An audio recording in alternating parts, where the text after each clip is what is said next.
Welcome to The Launch, the podcast sponsored by Tandem Launch, where we talk about tech, startups, entrepreneurship, and everything in between. We give you the inside scoop on building a startup, capital fundraising, the entrepreneurial journey, with both funny and impactful stories. This podcast is for budding entrepreneurs, ecosystem players, industry folks, venture capitalists looking for deals, students considering a career in the startup world, or anyone with a curiosity in deep tech. If you have a research background in tech and always wanted to build your own startup, then check out our website, www.tandemlaunch.com, or hit us up on LinkedIn. Let's build the future together. And now, on with the show.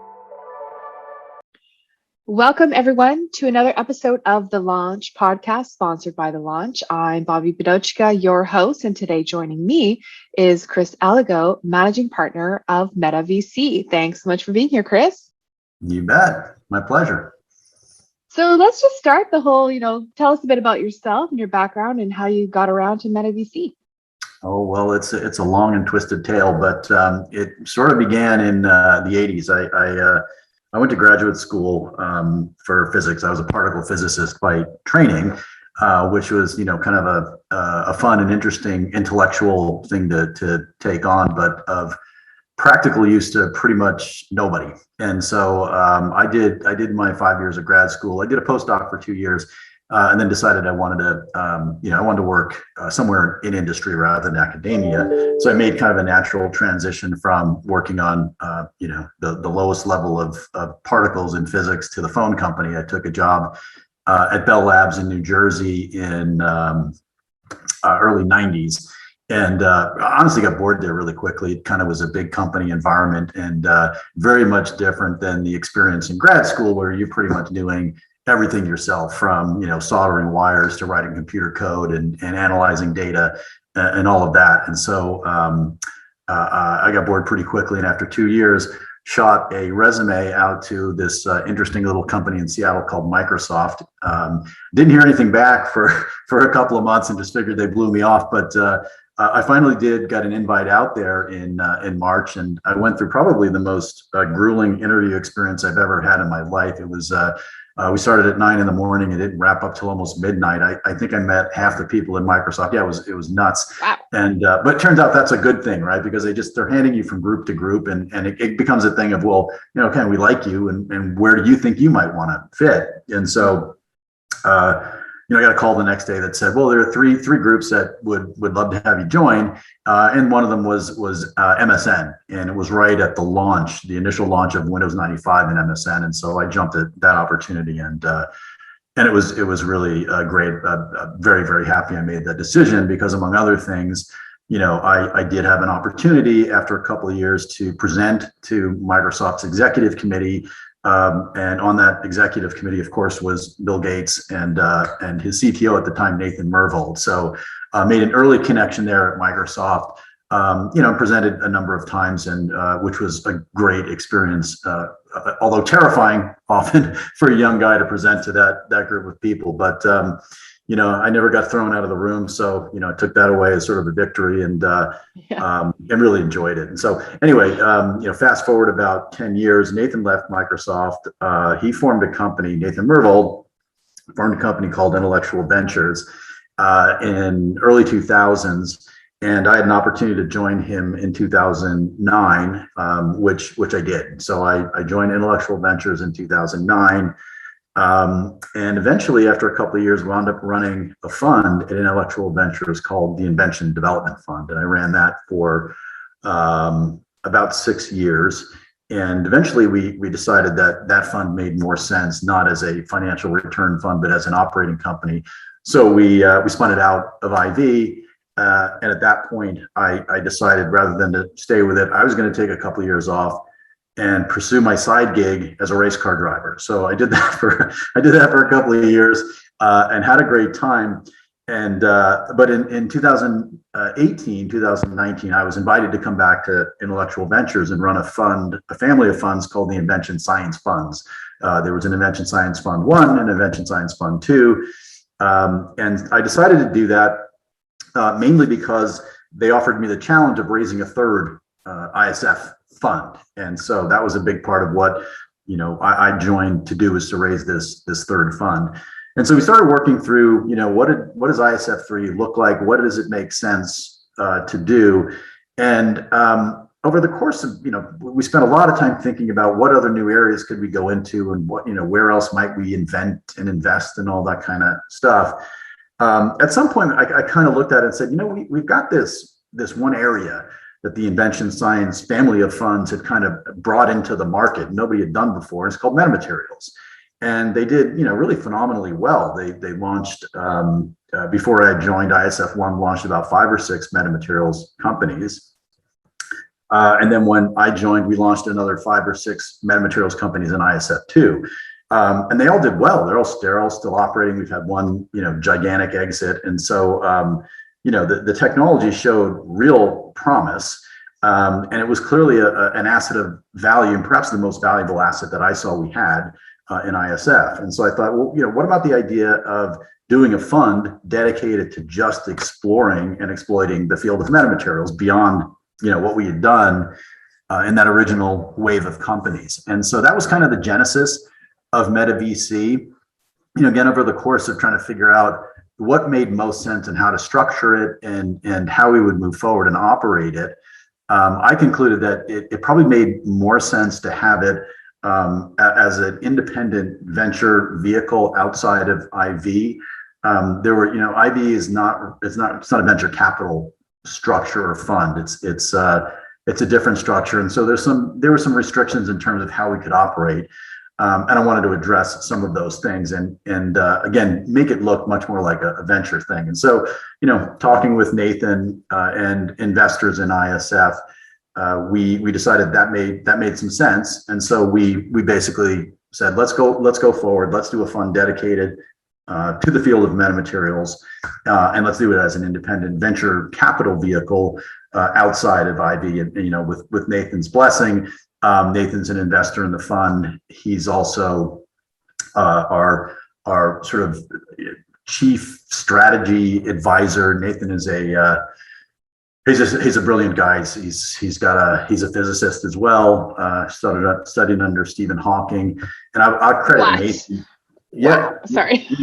Yeah, Nathan he's one of these guys who, I like to think I've got a pretty decent IQ, but when I talk with Nathan, it's sort of like sometimes I feel like a child speaking to. It's just his ability. He's got this phenomenal ability to sort of pick points of information out of thin air and make connections that in seconds that would take me months to sort of draw these insights. And I give him a lot of credit I would credit him with being the guy who learned about these arcane concepts in metamaterials, these deeply scientific concepts, notions of negative indexes of refraction and weird concepts like that.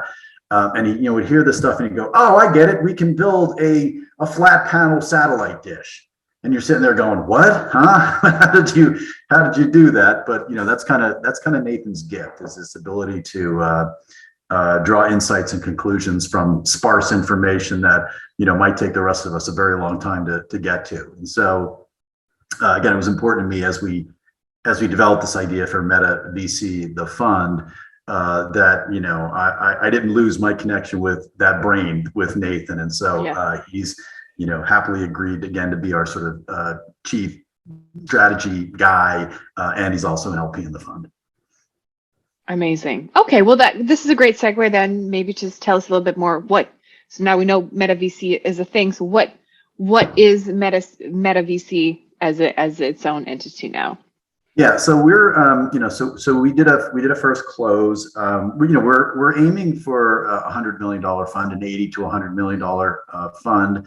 We're a first fund. I mean, I've managed funds in IV, but they're not venture funds. So to a large extent, I'm a first time venture fund manager, even though I've managed things that were called funds. They really weren't venture funds.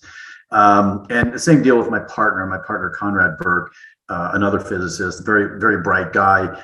He has more of a, he came up through the entrepreneur ranks, right? And he started a company and got funded and had a great exit with a company. He did, he worked at Seven Rosen. He worked with me at IV. So, we sort of complement one another nicely. But again, for both of us, it really is the first time that we're managing partners in a fund. And so we just kind of looked at it and we thought, what's the right way to size this? And the way we look at it is, well, we don't want to raise too little capital that we can't actually go after the opportunities we want to get after. And we don't want to go after so much capital that, you run the risk of how do you deploy it intelligently. And so it just sort of felt that $100 million was the right way to go. So that's where we landed. And we sort of, our first close was with Nathan and our other big investor, who you will talk about in a minute. And so we got about 25% of the way there with our first close. And so we've been heads down since, beginning of July, really talking with prospective new investors and trying to raise the balance of the capital. So that's where we're at right now. Okay, amazing. At Tandem Launch, we have a ton of physicists in the building. I have a bunch of friends that I don't know why, but I'm like surrounded by physicists. Love me some physicists.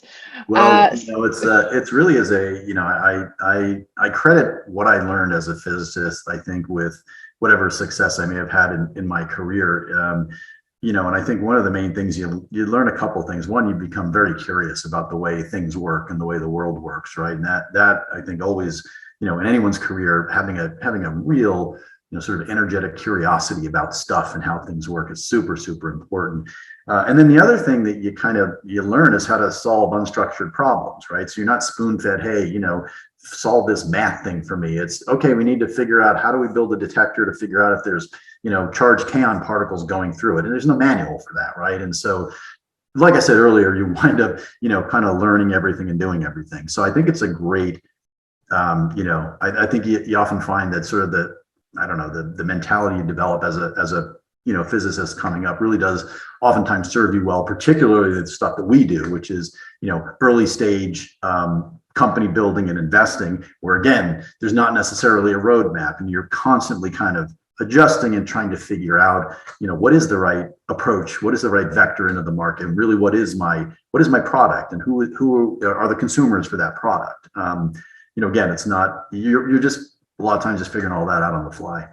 Yeah. A lot of disciplines are very, as you extend through your research career, you tend to narrow, but physics seems to be sort of this type of point of view. So what I know about MetaMaterials is that what we can't yet create invisibility cloaking devices, and apologies to all the Harry Potter fans out there. But so what, for those folks who don't know, what are MetaMaterials? Yeah, so I struggle with how to explain what it is, and so maybe I'll try a high level sort of description conceptually about the idea of engineering materials to suit a purpose, as opposed to using sort of naturally occurring materials and doing the best you can with it, right? And you and I have had this conversation before. I think about in some sense, we've been, as humans, architecting and engineering materials for a very, very, very long time, right? MetaMaterials is a sort of a more recent, late model version of that. But, the analogy I draw is, back in the early days of people, when we started, when we built fences as human beings, we didn't build chain link fences or, things like that. We stack rocks, right? And we build walls with rocks to prevent, the unwashed masses from invading our territory or whatever it happened to be. And it works, but it's pretty inefficient and it's difficult, and it's energy consuming and time consuming and blah blah blah, right? And so as we got smarter as human beings, we could actually make materials, then we could derive the concept of a fence, right? That's made up of sort of human-made strands of wire linked together and connected by posts, purpose-built to solve that problem. How do I get something that prevent, group A from attacking group B, in a way that's efficient and cost effective and all of that sort of thing. And so we engineer materials to solve a certain problem. And that's at a very, what I just described obviously is a very macroscopic scale. Well, it turns out that you can do a similar thing at much, much smaller scales. And the real observation with MetaMaterials was that I can operate on forms of energy waves, in ways that are really not easy or possible to do with natural materials if I can create structures that are of the scale of the wavelength of the energy that I'm manipulating. And so really that's the core concept, is that I can create, different shapes at different, spatial dimensions from one another, that can create interesting interference, destructive or constructive interference patterns, by putting surfaces in front of energy waves that have microscopic structure, or structures again on the scale of the wavelength of the energy, smaller than the scale of the wavelength of the energy.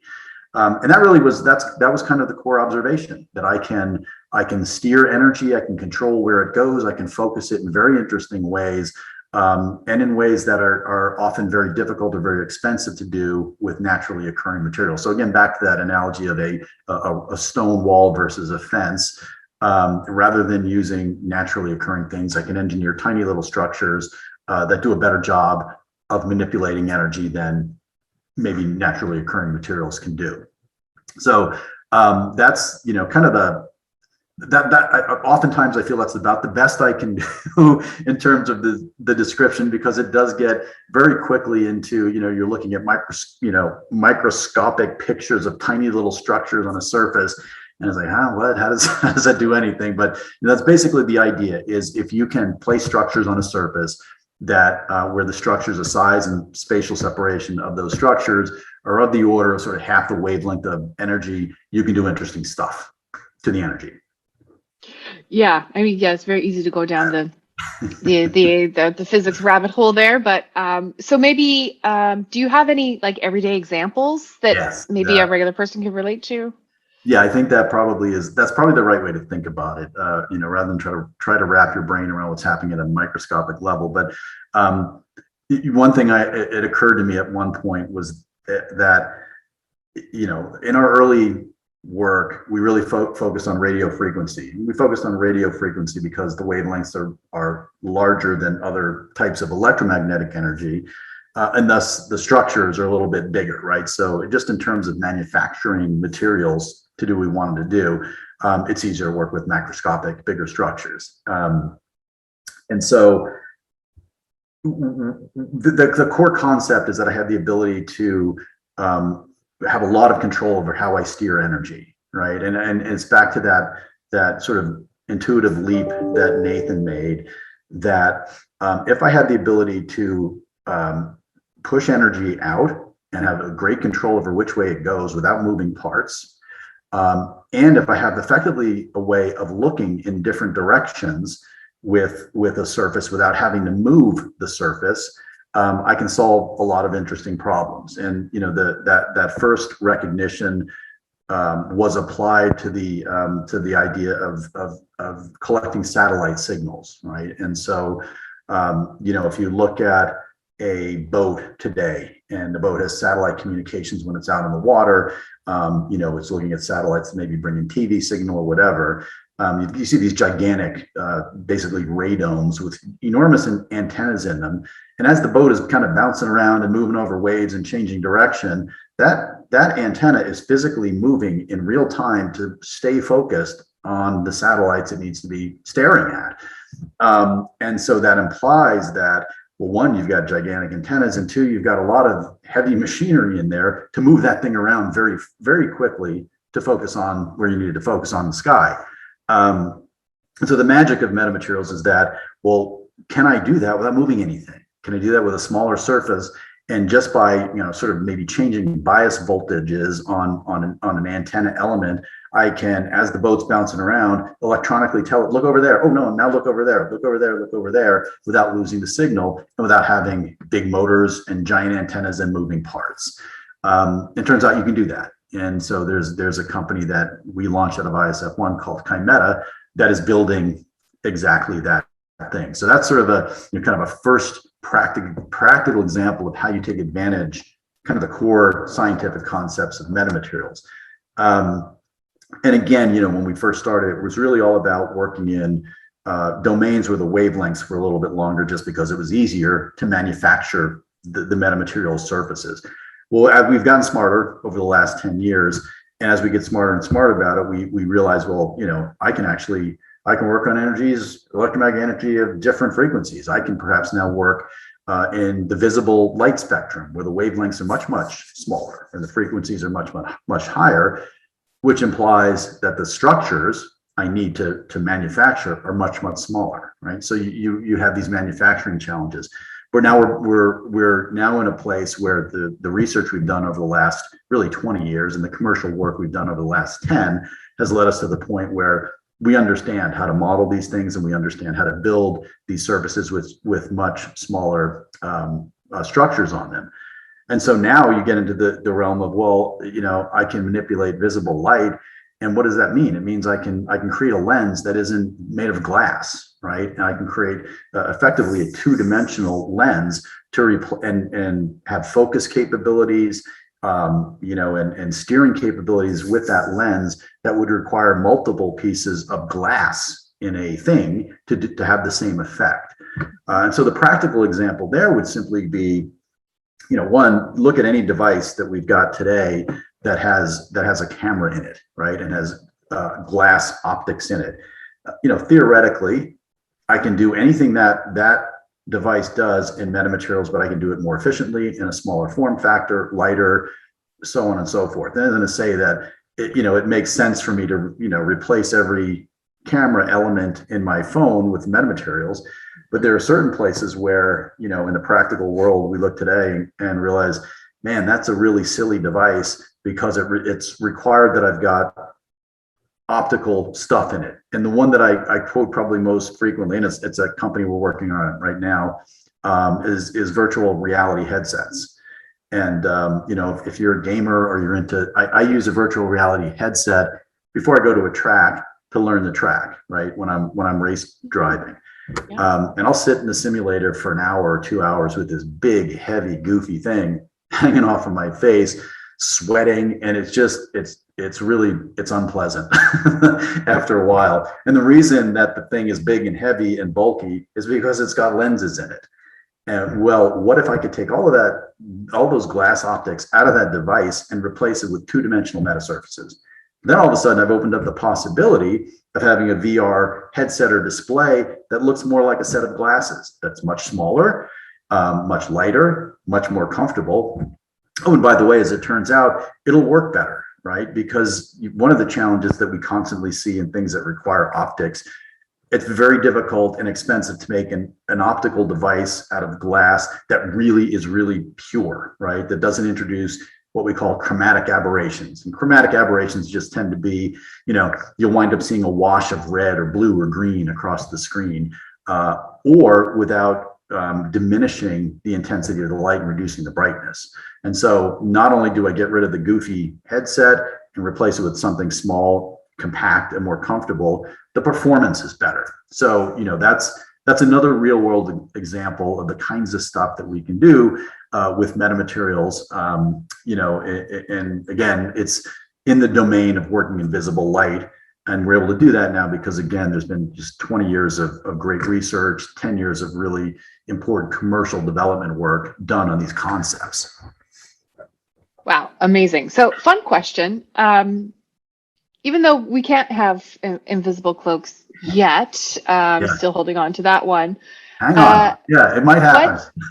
Well, one day, in maybe a different kind of way. I don't know.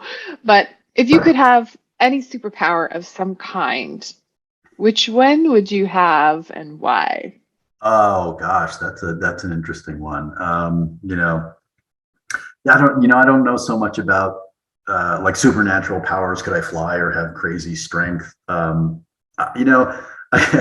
guess if I could enhance one thing I had, I would like to be smarter. I would like to process faster, right? I would like to be able to learn and gather and assimilate more information faster.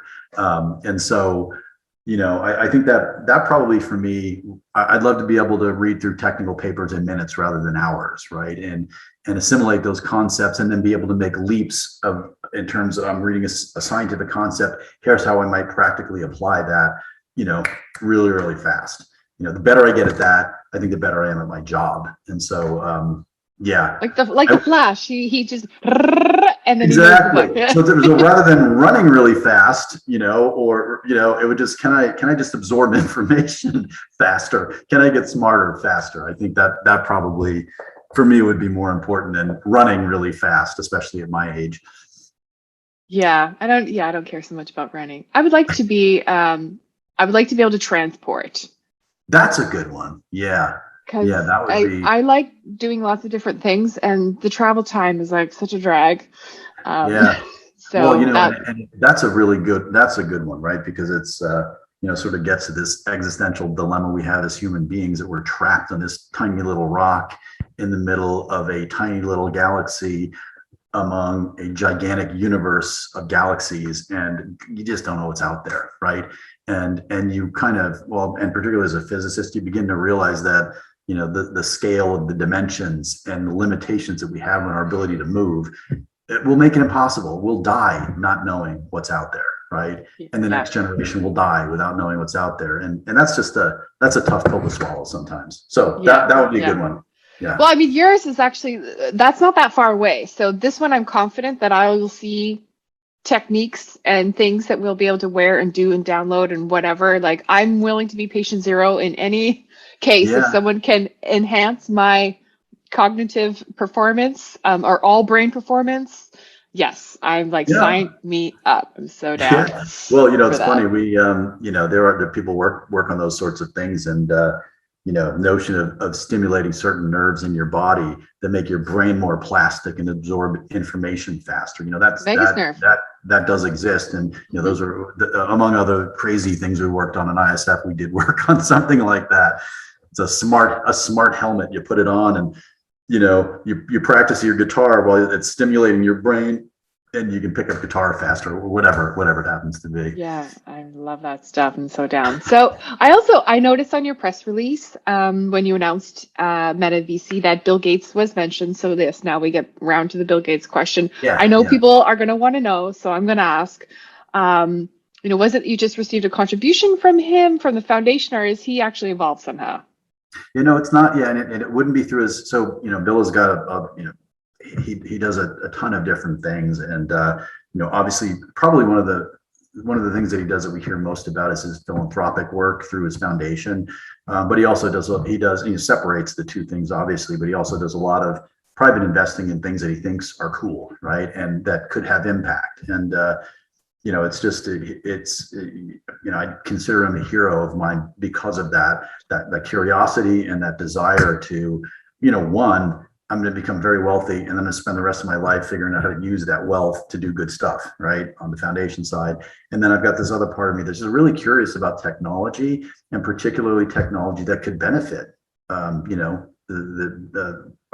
the rest of humanity.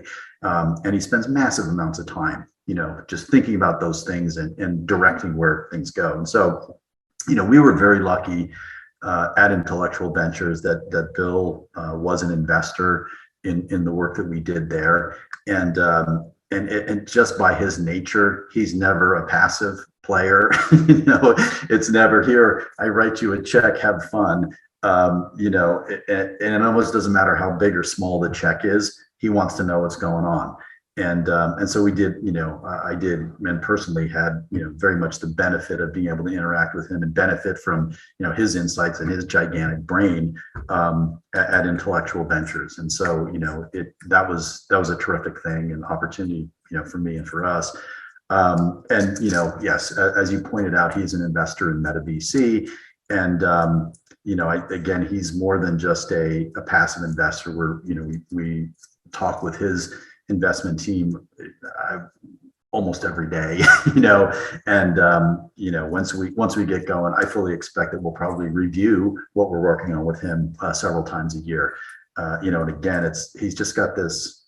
He has an amazing ability. It's funny because he's known as a brilliant business strategist, and he is, but he's also a brilliant business tactician, right? And so, you can speak with him about the big picture, right? Where are we going, and what could we do with this, and is there a market for it, and who's going to buy it, and why would they buy it, and what might it disrupt, and so on. But then, he can get down to the level of, well, I don't think you wrote that algorithm the right way, just as an example. And so every interaction with him really is it's a treat and a learning experience for us. And so, yeah, we very much look forward to having, his support and, and some time on his calendar, as we move forward.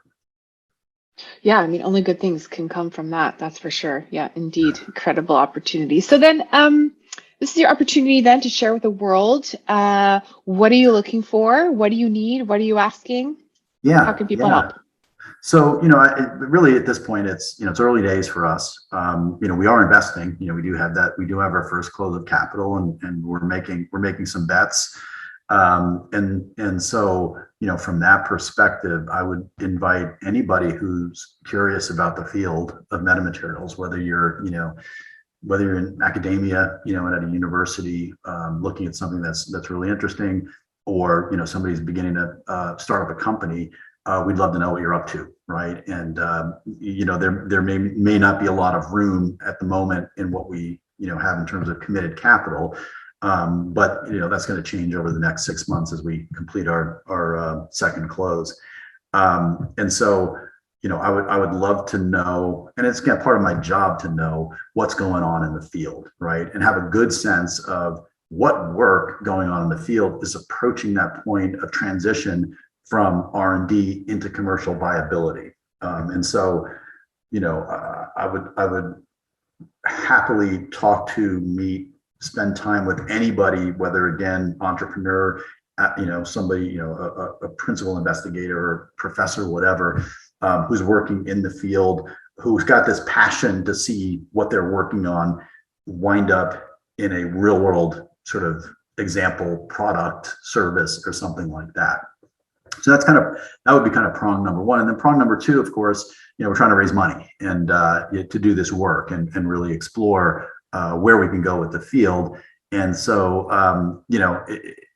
I think, we'll sort of select for a certain type of investor, meaning, the thing that we're working on is a little different, as venture capital goes. It's not garden variety venture capital. There's an awful lot of dollars in venture that winds up going after chasing software, whether it's internet applications or enterprise software or digital health or what it happens to be. And that's all great, but that's not really what we do. We have a different take. We've got a set of assets, IQ, intellectual property, experience, funders, scientists who know this field, right? And so we've got kind of pole position, in my opinion, in the field of metamaterials. Back to a racing reference. I like the racing reference. Nice. I can't get away from it. Terrible. And so, I think it's, we'll, again, that ecosystem, that thing we're trying to build, it might not appeal to, large university endowments, right? Who, or gigantic foundations, who oftentimes, they're financial investors, and they're often only, focus is, what is the multiple going to be, right? What's the IRR look like? It's almost like we're going to wind up probably talking with a lot of family offices and people who are, a little kind of techie, little nerdy, little geeky, right? And, like me and Nathan and guys like, Bill, who have done well, who enjoy technology, they're not frightened off by sometimes the challenges of working in a field that's hardware, more hardware oriented than software oriented. And so, I would say that obviously I want to talk to investors. We fundamentally believe, and I wouldn't be doing this if I didn't believe that, we can generate great multiples and great IRRs in VC-like timeframes. And I think our track record to date supports that. Happy to talk to anybody about, the companies we've spun out to date, our hit rate. We haven't had any dropouts, kind of amazing in the early, stage investing world. Again, the multiples look good, the IRRs look good. But again, it's a little different, right? We're in some sense, it tends to look a little bit more like what some of the bigger biotech investors do or VCs do, where they get fascinated with a certain area of healthcare, and they'll work with a university and license some technology, some antiviral technology or something like that, that they think has great value. And they'll assemble a team of people to bring that, to do the necessary validation work and de-risking of the technology, and then figure out the vectors in the market and all of that sort of stuff. But it's much more directed. We want to solve this set of problems. We want to go after these sorts of things, and we're going to build that, as opposed to, a more general venture capital approach, which would be to say, I've got these 4 discipline areas that I want to invest in. I'm going to make 4 or 5 bets in each of those over the course of a fund. I'm going to meet every CEO on the planet who's working in those areas, and I'm going to pick stock, right? That's really my job. We're not stock pickers, right? We have a set of assets that we believe are uniquely valuable. Again, the combination of brain power and financing and intellectual property that nobody else has. And so if you see value in that thing, we're the place to get exposure to the upside.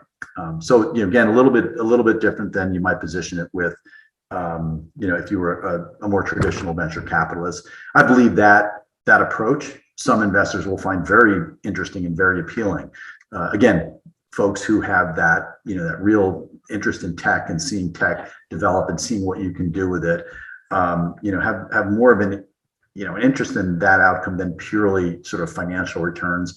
Again, I don't want to diminish, of course, let's face it, part of what I'm in this for is I believe it's a great financial return opportunity.